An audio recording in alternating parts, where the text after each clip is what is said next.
അനുഗ്രഹിക്കപ്പെട്ട ഒരു പുതിയ ആഴ്ച കൂടി കർത്താവ് ദാനം തന്നതിൽ ഞാൻ കർത്താവിനെ സ്തുതിക്കുന്നു.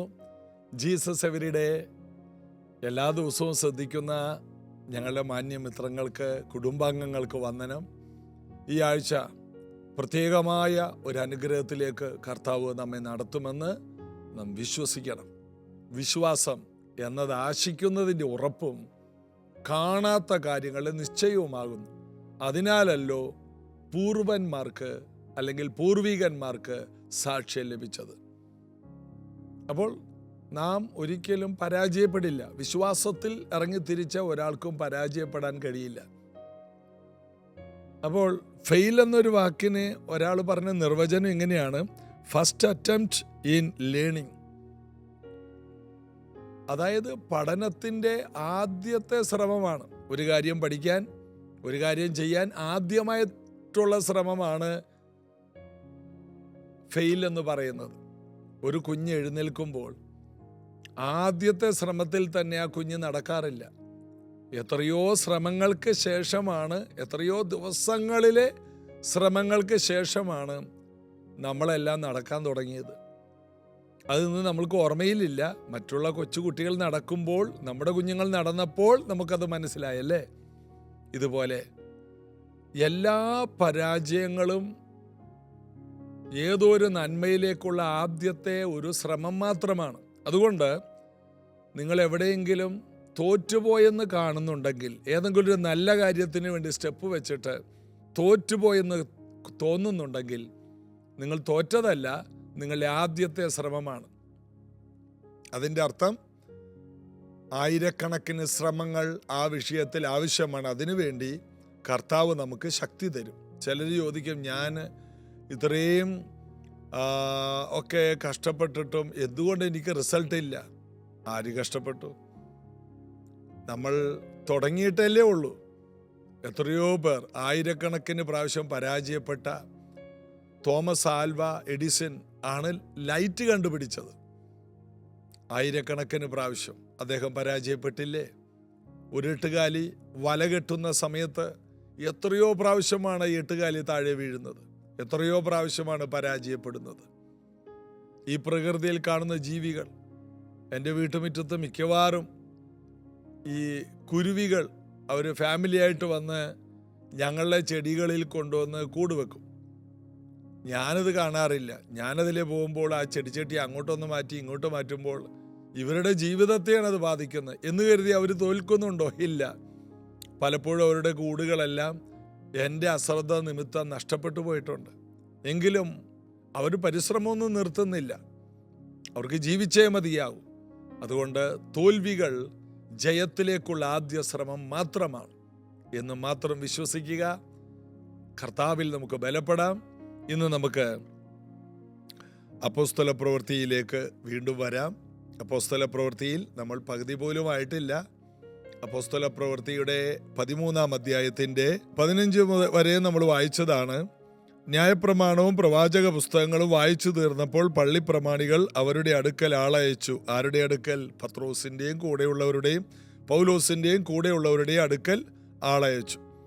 സഹോദരന്മാരെ, നിങ്ങൾക്ക് ജനത്തോട് പ്രബോധനം വല്ലതും ഉണ്ടെങ്കിൽ പറവിൻ എന്ന് പറഞ്ഞു. അന്ത്യോക്യയിലെ ഒരു പള്ളിയിൽ പോയി പൗലോസും കൂട്ടരും കുറേ സമയമായി കാത്തിരിക്കുകയാണ് ഒരു ചാൻസ് കിട്ടാൻ.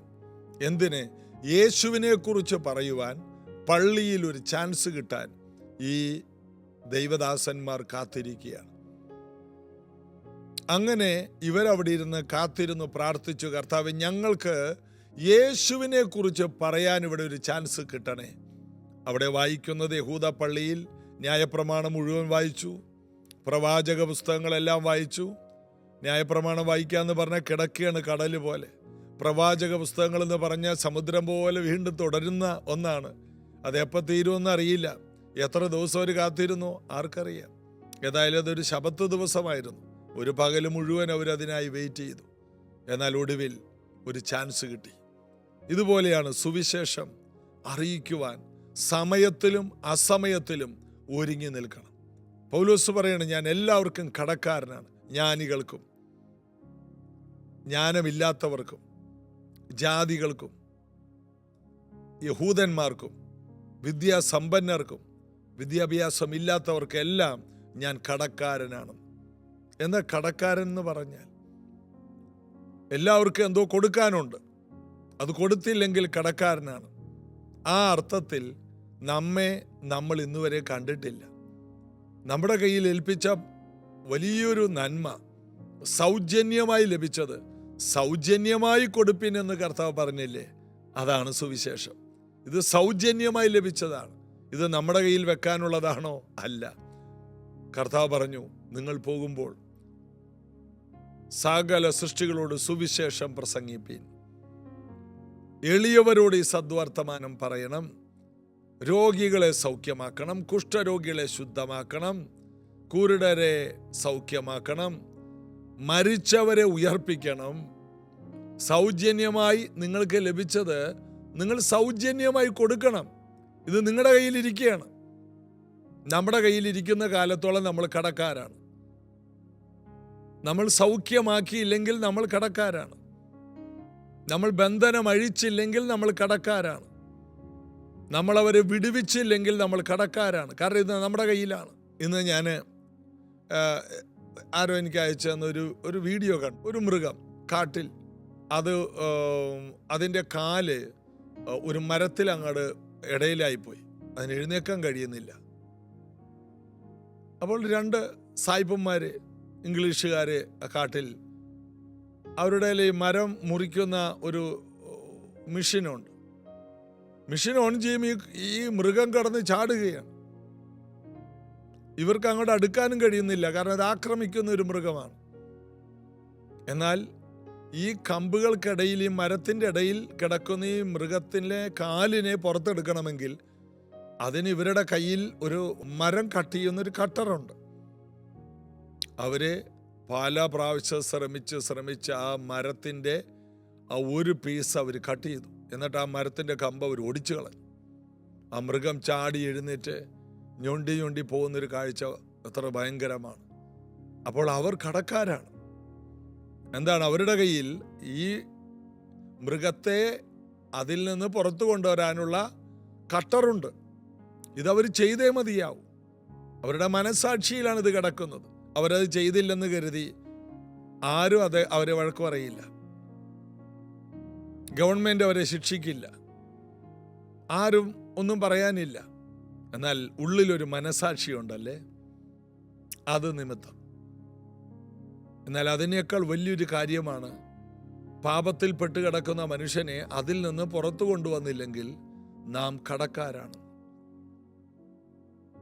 സുവിശേഷം പറയുക മാത്രമല്ല, ജനങ്ങളെ പ്രശ്നങ്ങളിൽ നിന്ന് നമ്മൾ വിടുവിക്കാത്തത് കൊണ്ട് നമ്മൾ കടക്കാരാണ്.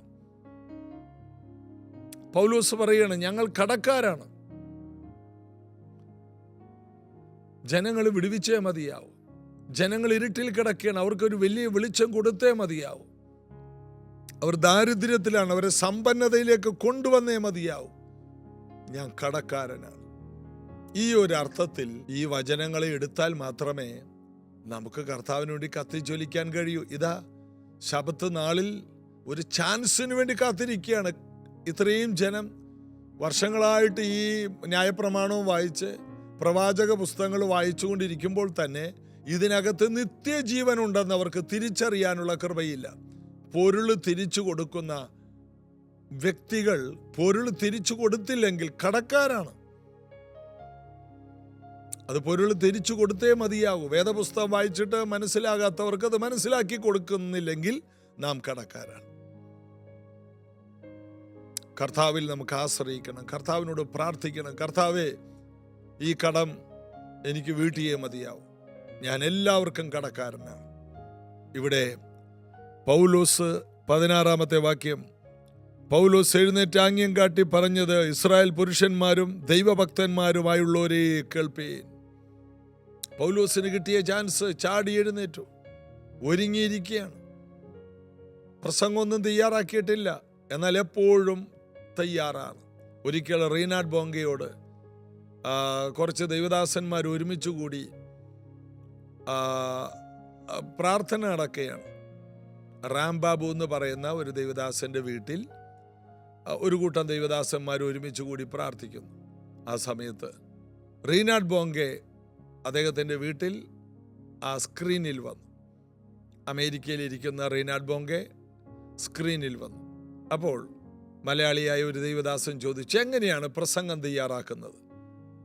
റീനാഡ് ബോങ്കെ എന്ന ലക്ഷക്കണക്കിന് ജനങ്ങളെ യേശുവിലേക്ക് തിരിച്ച അദ്ദേഹത്തിന് അത് കേട്ടിട്ട് വലിയ താല്പര്യം തോന്നില്ല. അദ്ദേഹം ചോദിച്ചു, പ്രസംഗം തയ്യാറാക്കുക?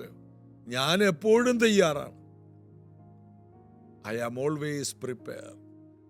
എല്ലാ സമയത്തും തയ്യാറായി നിൽക്കുന്ന വ്യക്തികളെ ഈ ഭൂമിക്ക് ആവശ്യമാണ്, ഏത് നിമിഷവും. ഇതായിരുന്നു പൗലോസ്.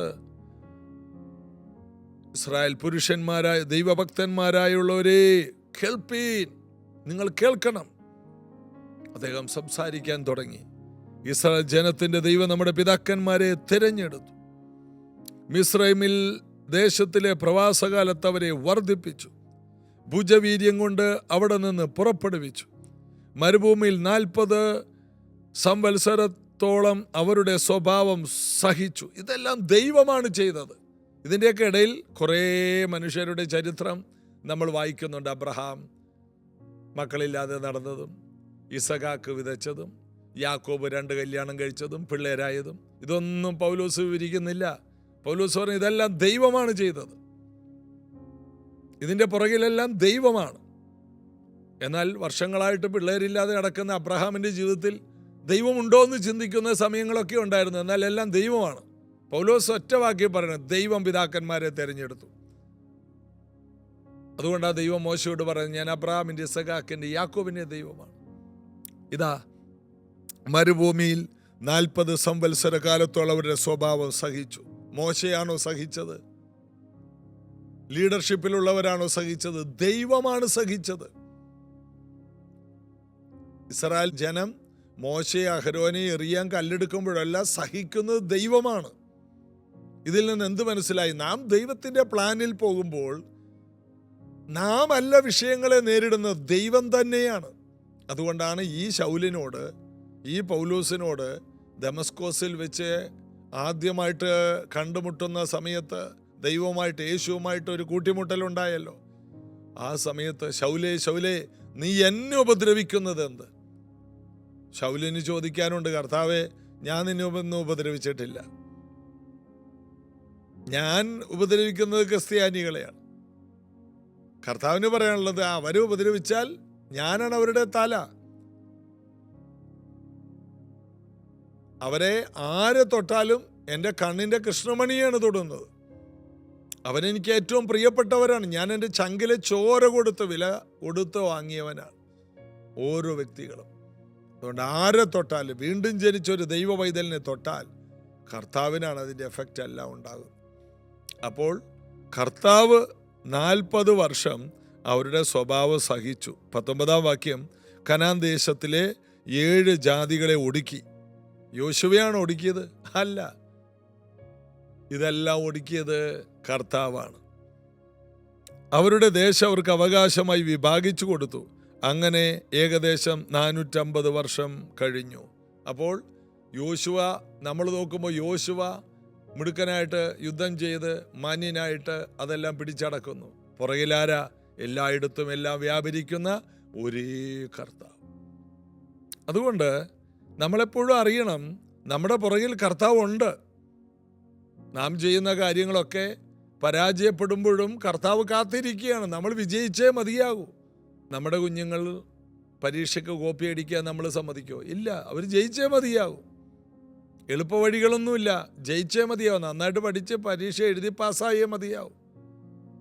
അപ്പോൾ 20-ാമത്തെ വാക്യം, അതിൻ്റെ ശേഷം അവർ അവർക്ക് ശമൂവേൽ പ്രവാചകൻ വരെ ന്യായാധിപന്മാരെ കൊടുത്തു. ദൈവമാണ് ന്യായാധിപന്മാരെ കൊടുത്തത്. ജയത്തിന് വേണ്ടതെല്ലാം കൊടുക്കുകയാണ്. അടുത്തത്, അനന്തരം അവർ രാജാവിനെ ചോദിച്ചു. ദൈവം അവർക്ക് ബെന്യാമീൻ ഗോത്രക്കാരനായ കീശിൻ്റെ മകൻ ശൗലിനെ 40 ആണ്ടത്തേക്ക് കൊടുത്തു. അവനെ നീക്കിയിട്ട് ദാവീദിനെ അവർക്ക് രാജാവായി വാഴിച്ചു. ഇശായിയുടെ മകനായ ദാവീദിനെ എനിക്ക് ബോധിച്ച പുരുഷനായി കണ്ടു. അവൻ എൻ്റെ ഹിതമെല്ലാം ചെയ്യുമെന്ന് അവനെക്കുറിച്ച് സാക്ഷ്യം പറഞ്ഞു. അവനെ വാഴിച്ചു, ശൗലിനെ കൊടുത്തു. ചോദിച്ചാൽ തരും, എന്നാൽ ദൈവഹിതപ്രകാരമാണെങ്കിൽ വാഴിക്കും. ഇതെല്ലാം വിവരിക്കാൻ നമുക്ക് സമയമില്ല. ഇതെല്ലാം ദൈവമാണ് ചെയ്തത്. ശൗലിനെ കൊടുത്തപ്പോൾ അവരൊത്തിരി അനുഭവിച്ചു.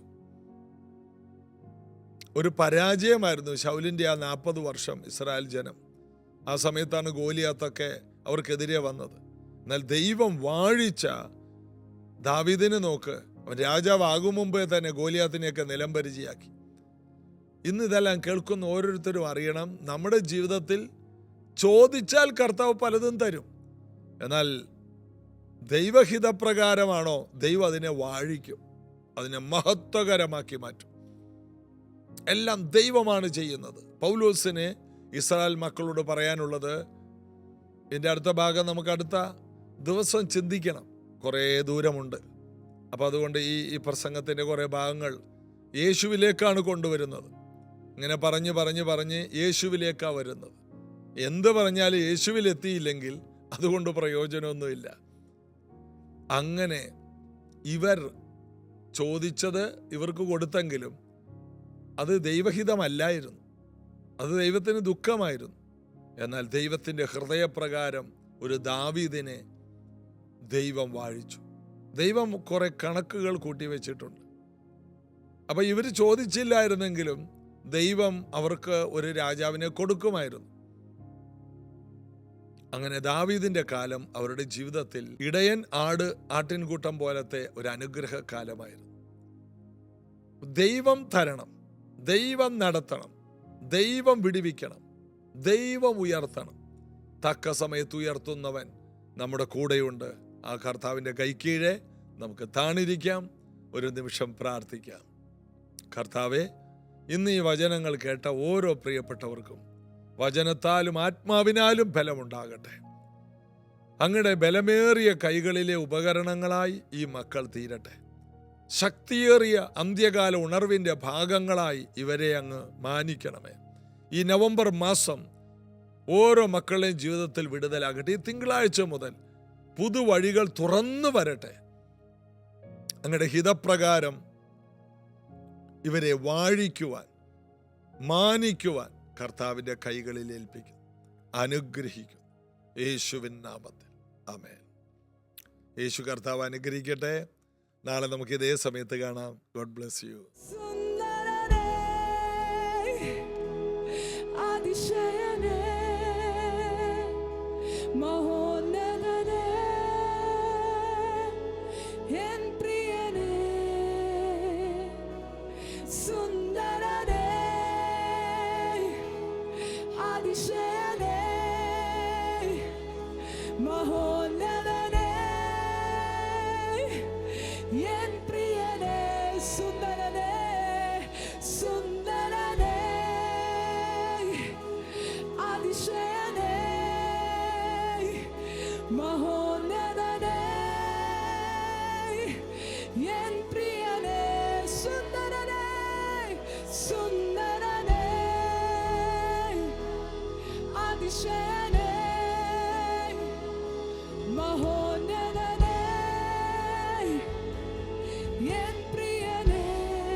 Say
Share.